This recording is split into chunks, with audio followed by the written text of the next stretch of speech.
I'm technically a doctor also, but not really. Melissa DeRosa, Secretary to the Governor. Robert Mujica, Doctor of the Budget. Let's talk about today's numbers and where we are today. Total number of newly hospitalized is up from yesterday, but when you look at the three-day averaging of these numbers, the three-day average is down, which is good news. This is the three-day hospitalization rate. We tend not to look at any one day. Day to day, it's up somewhat, but if you look at the three-day average, it's moving down, which is good news. We talk about the apex, and is the apex a plateau? And right now we're projecting that we are reaching a plateau in the total number of hospitalizations, and you can see the growth and you see it starting to flatten. Again, this is a projection. It still depends on what we do, and what we do will affect those numbers. This is not an act of God that we're looking at. It's an act of what society actually does. Change in daily ICU admissions is way down, and that's good news. The daily intubations number is down, and that's good news. The discharge rate is right about where it was. The bad news is 5,489 New Yorkers have lost their lives to this virus. That is up from 4,758. That is the largest single-day increase. And we talk about numbers, but that's 731 people who we lost. Behind every one of those numbers is an individual, is a family, is a mother, is a father, is a sister, is a brother.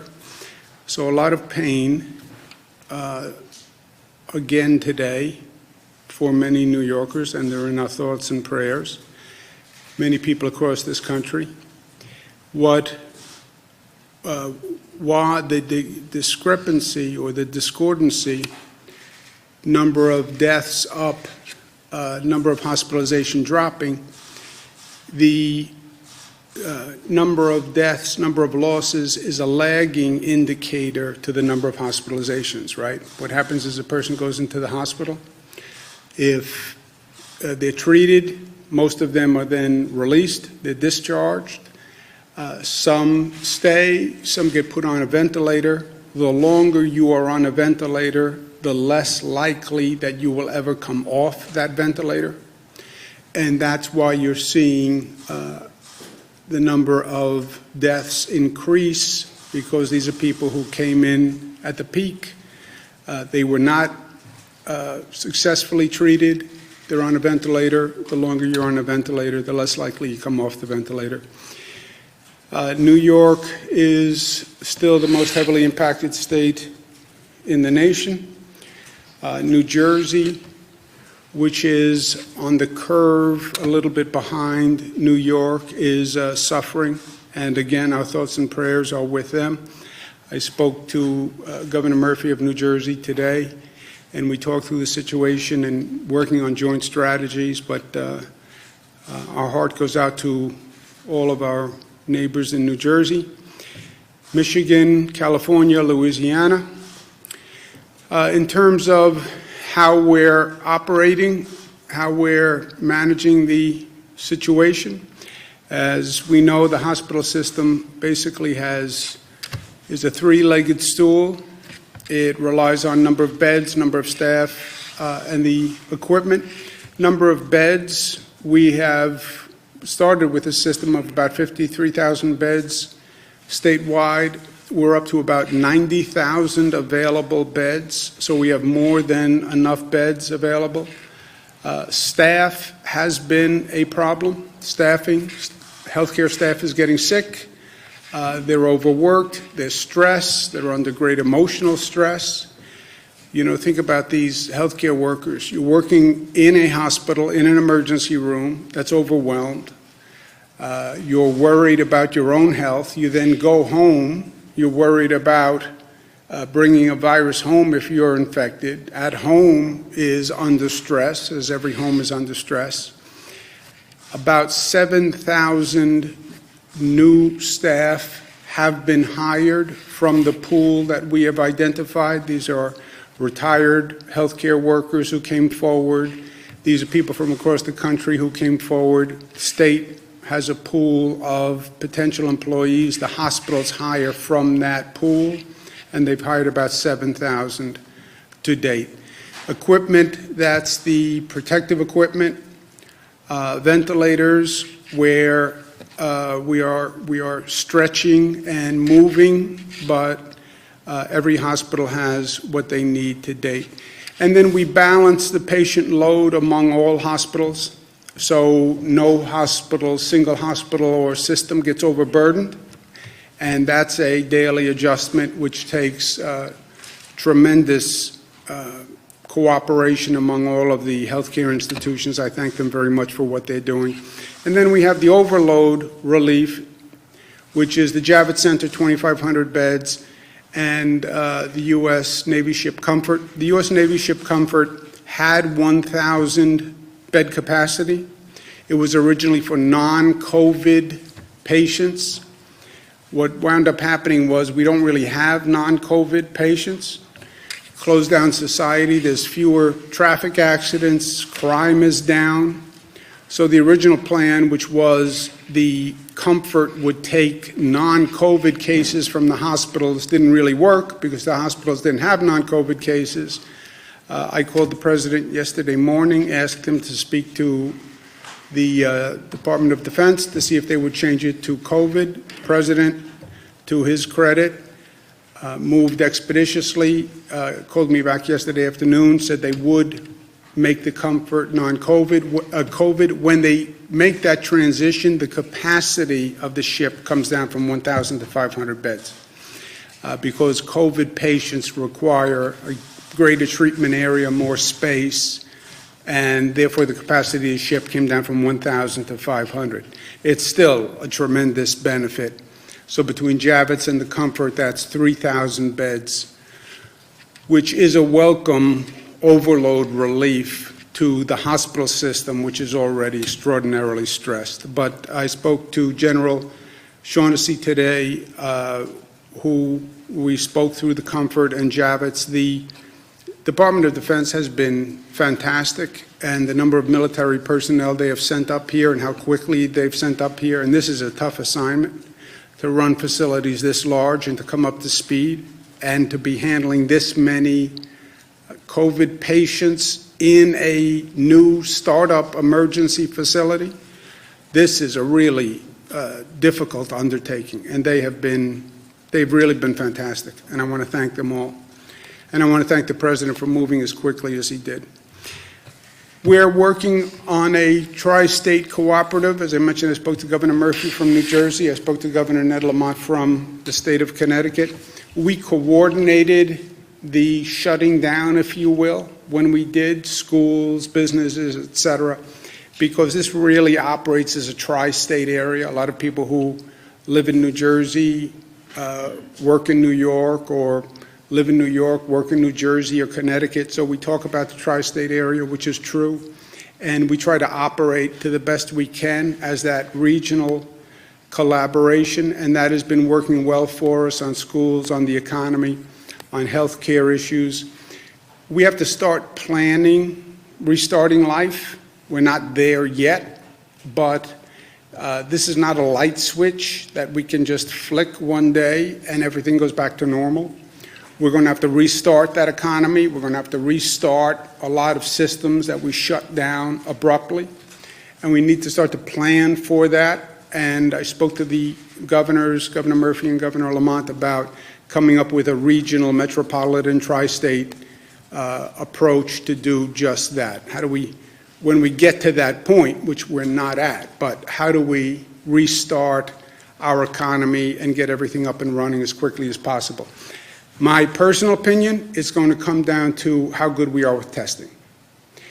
You're not going to end the infection and end the virus before you start restarting life. I don't think you have that luxury.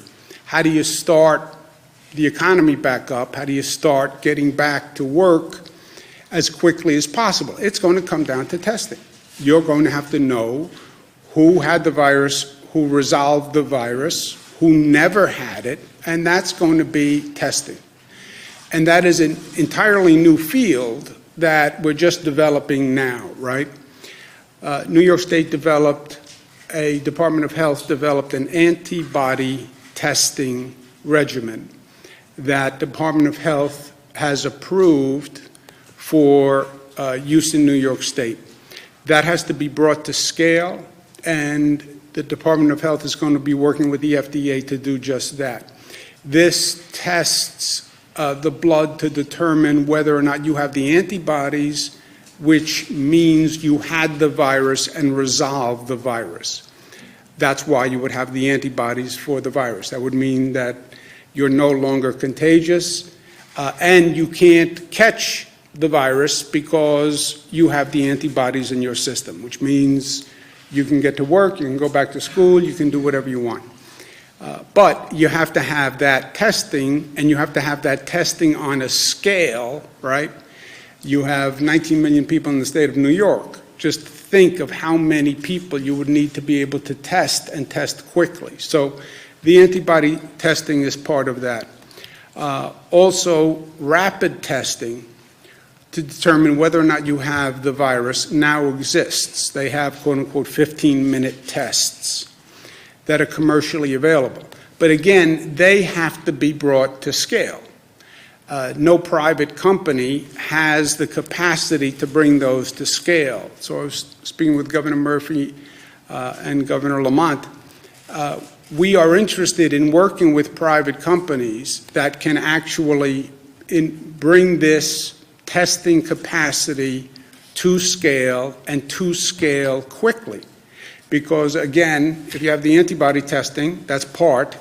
If you can then test if a person is positive for the virus, and you can do it that day, and you can get those results in 15 minutes, that's also another way to get back to life and do it quickly. So we're very interested in that in New York, so is New Jersey, so is Connecticut.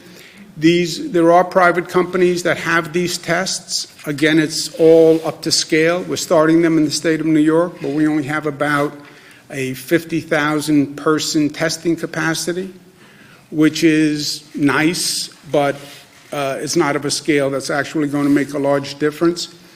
So private companies that are interested in getting into this space and coming up to scale quickly, we are interested in those companies, and we're interested in investing in those companies, and they should contact us at Empire State Development Corporation. Also restarting life, the state budget, not just this state, but every state budget has been decimated by this situation. We shut down the economy. People aren't working. They're not paying income taxes. Businesses aren't operating. So our budget just collapsed, right? Our revenues just collapsed.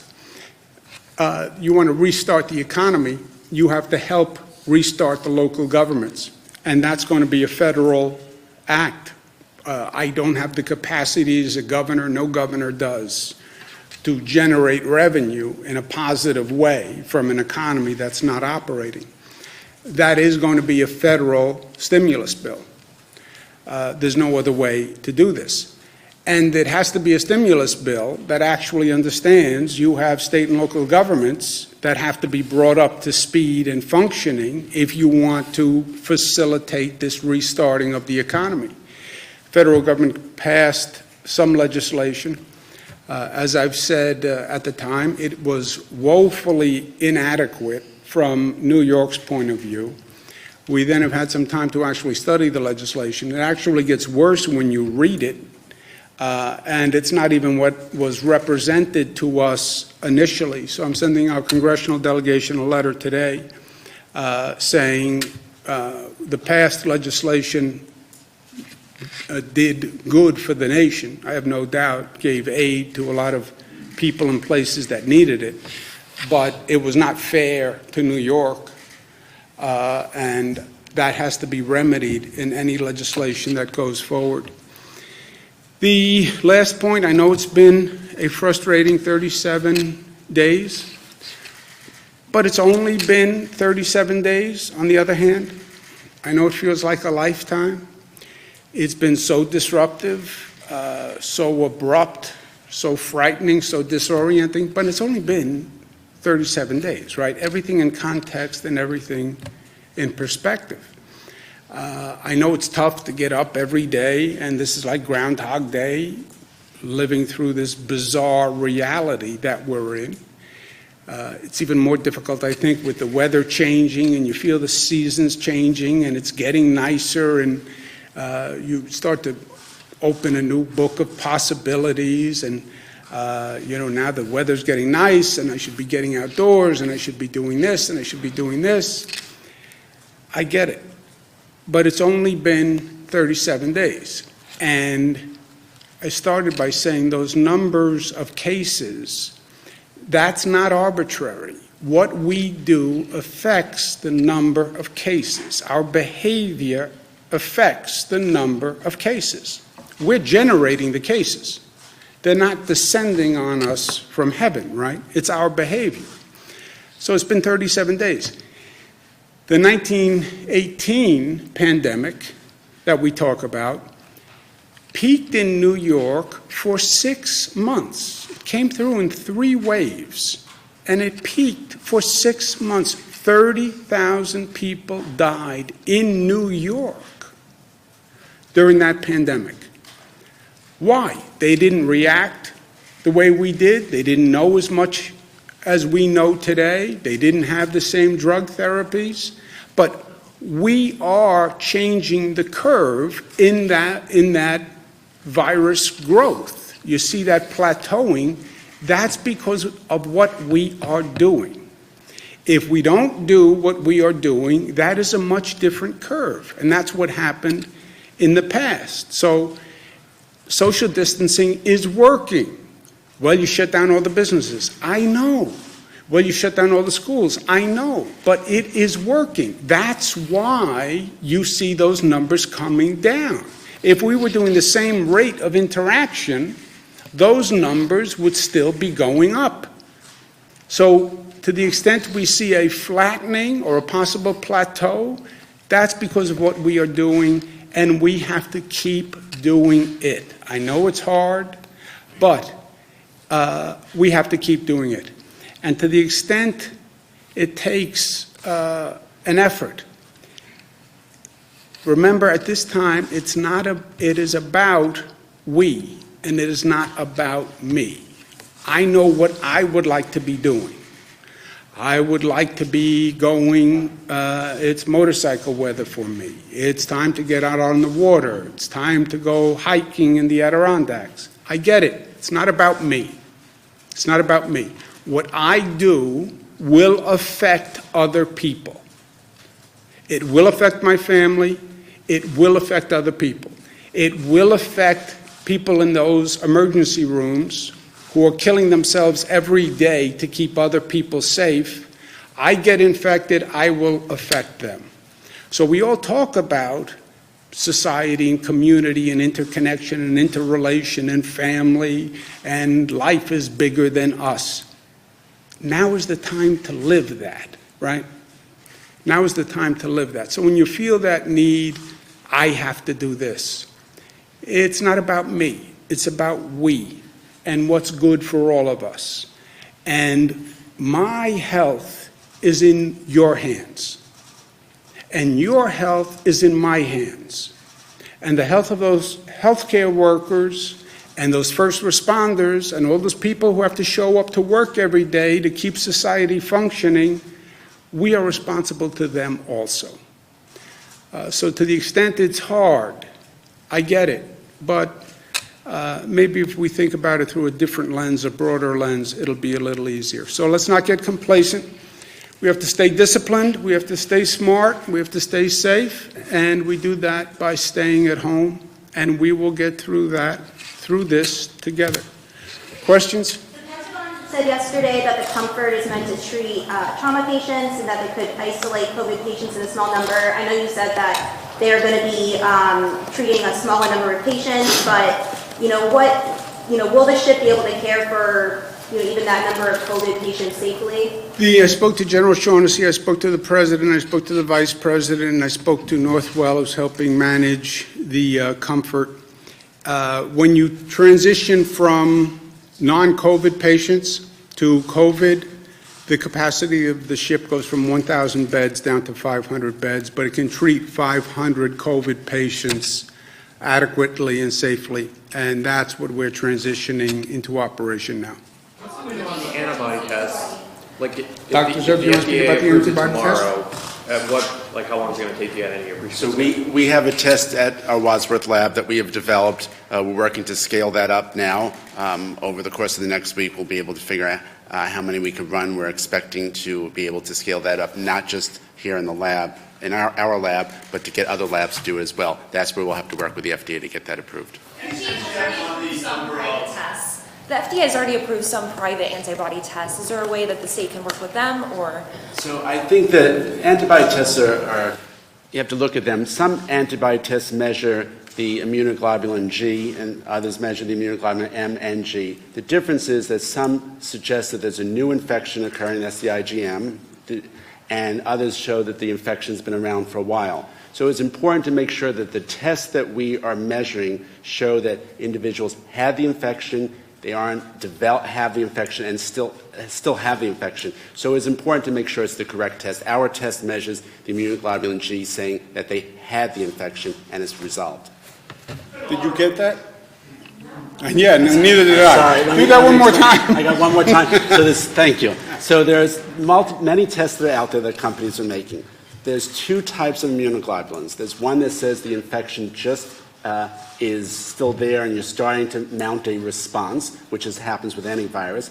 And your body also makes an immunoglobulin after your infection is resolved, or it's developed, it's resolved. That's the one you want to measure. Otherwise, you may be measuring something which actually says you still have the infection in your body. So you want to measure the one that says it's resolved, and that's the one that we've developed the test for. Is that better? Yes, that was good. Thank you. I almost understood that one. Mark? Earlier today, this is very provincial. I know you're close to the Jewish I'm very provincial, that's But I okay. know that you're very close to the Jewish community. Yes. Earlier Today, the Novominsker Rebbe passed away from coronavirus in Borough Park, and he's going to be buried later today. So this is like a right for Aguda Israel says, stay away, it should be small, but you know how people listen. I mean, this seems right for mass gathering. Is there anything that the state police or state government can do to make sure that people are held at bay? I'm sure is Borough Park, Brooklyn, right?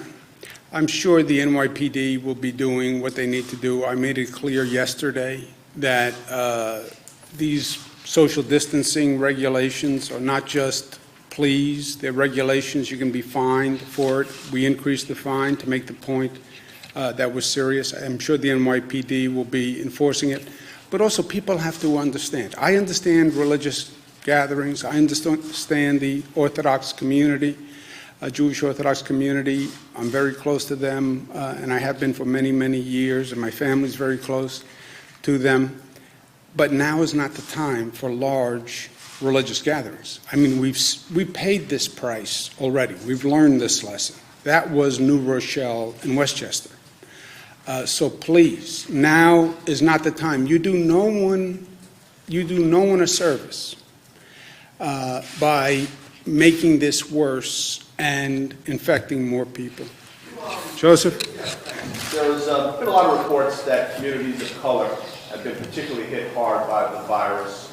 Do you have a sense yet if that's been the case in New York? And you've been putting out a lot of data, gender, age, updating it daily. Has it been difficult to get those racial breakdowns? And what are you doing to get those?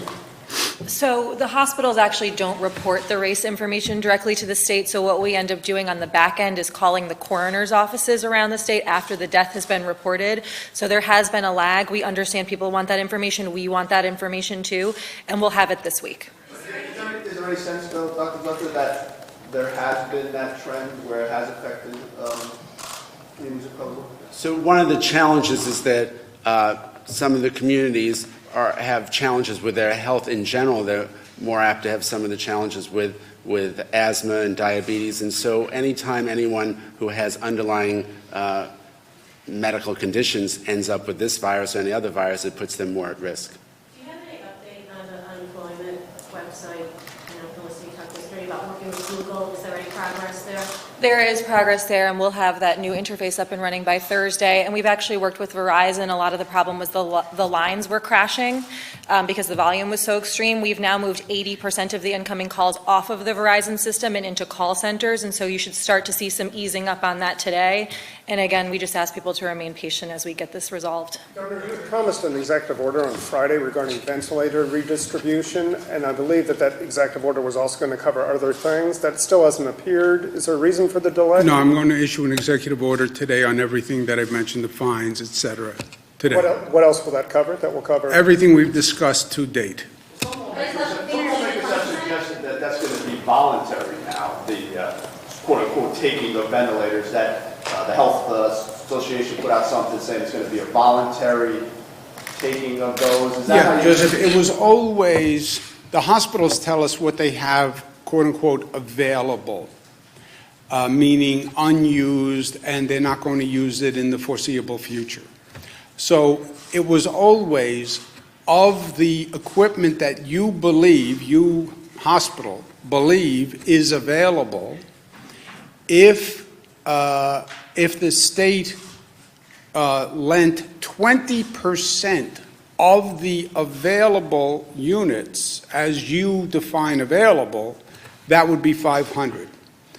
And 500 ventilators was a big deal, especially 2 weeks ago. Frankly, since then, other things have happened. We have 1,000 ventilators from China. California freed up 500 ventilators. Oregon sent 140 ventilators. State of Washington freed up, I think, 400 ventilators or something like that. We've also acquired an additional 500 ventilators. So we're not in the position that we were in. But that's what it always was. A hospital says we have available, by their own definition, unused inventory. We're not using for the foreseeable future. 20% of that number, leaving them with 80% of the unused, was 500 ventilators. That sounds like a big change from what you're saying on Friday, though. No, that's what I was saying. Governor, what are your thoughts on getting a presumptive line of duty death benefits similar to that was passed after 9/11 for state and city workers who died of COVID? It's something that I think is going to come up, and I think it's an important thing to look at. I'd also like to find a way to say thank you to these healthcare workers who are out there every day. We talk to them on the telephone, but what they have done is just incredible, And not just the healthcare workers. I mean, the healthcare workers, just think of the mindset to walk into that ER every morning, putting on these gowns, putting on all this protective clothing, having to change the protective clothing several times a day, seeing people pass away, and then go home and deal with the stress at home. But also the first responders, the transit workers. You look at the rates of sickness. I mean, they know what they're exposing themselves to, and they still do it. I mean, just God bless them. Do you have plans to grant clemency to a large number of, or just any inmates in the state prison system to curb this corona outbreak? We're looking at that, any way we can, we are, and we're looking at that continually.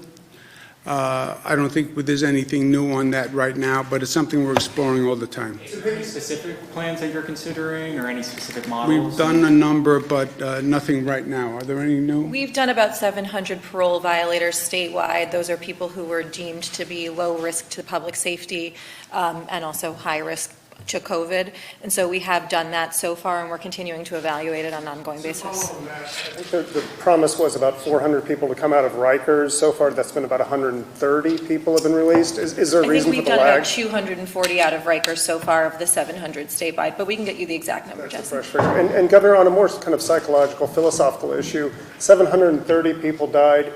These numbers keep rolling out, but it's easy, it would seem, to get numb to these sorts of stats. How do you counter that? How do you impress on people that these are human lives, that this is an enormous human catastrophe? Jesse, if they, I hear the point. I guess one could get numb to the numbers. That's why I said, remember, every number is a human being behind that and a family. For myself, I can tell you, the last thing I do is get numb. I can tell you for the hospital staff that goes through this, they're not getting numb. For the families who are suffering, they're not getting numb. The pain is increasing. The grief is increasing. I mean, you see those pictures on TV of getting to a situation where you have to put bodies in trucks, in parking lots. I mean, how you could get numb to any of this, I can't imagine, especially New Yorkers, that we lose the humanity of this. It's something I struggle with every day. I try to think of the opposite, that, we are doing good, because you can't stop, you can't save everyone. This virus is very good at what it does, and it kills vulnerable people. That's what it does. And it does that very well. And we can't stop that. The question is, are you saving everyone you can save? And there the answer is yes, and I take some solace in that fact. Our healthcare system is operating. When I don't believe we lost a single person because we couldn't provide care. People we lost, we couldn't save despite our best efforts. But no, I don't see the numbness, and I don't believe New Yorkers see the numbness. I think the frustration of an individual situation can cause you to do irresponsible things, to go out more than you should, to disregard social distancing. I think that's an issue, and that's what I've been trying to address. Governor, I know we're not there yet, but when people do eventually start getting back to work, will it be the reverse of the reduction, meaning they'll go back in spurts of 25% at a time, or 12, or something like that? I don't know. It's a good question. I think they go back, it's my opinion, it's not a fact. I think, and we're working on a plan with Connecticut and New Jersey, because when we go back together. I think we go back with people who have tested that they are negative, or people who have tested that they have the antibodies, which means they had the virus and they're immune from the virus, or we go back with younger people going first, still protecting, isolating the vulnerable. But if it's waves, I think those are the waves. Is there any proof you can't get reinfected? Is there any proof you can't get reinfected if you have the antibodies? Is there? Let's ask Dr. Zucker, your friend. So usually when you have a virus, you develop antibodies, you don't get it again. There was one report out of China where they suggested that maybe there were some cases, but that hasn't been confirmed yet. Are you concerned that the temporary hospitals will be accepting significant numbers of patients until after the peak is passed?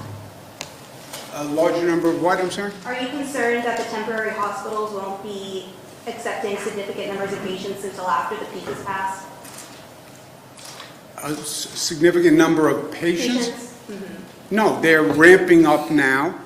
The Javits Center and the Comfort you're talking about?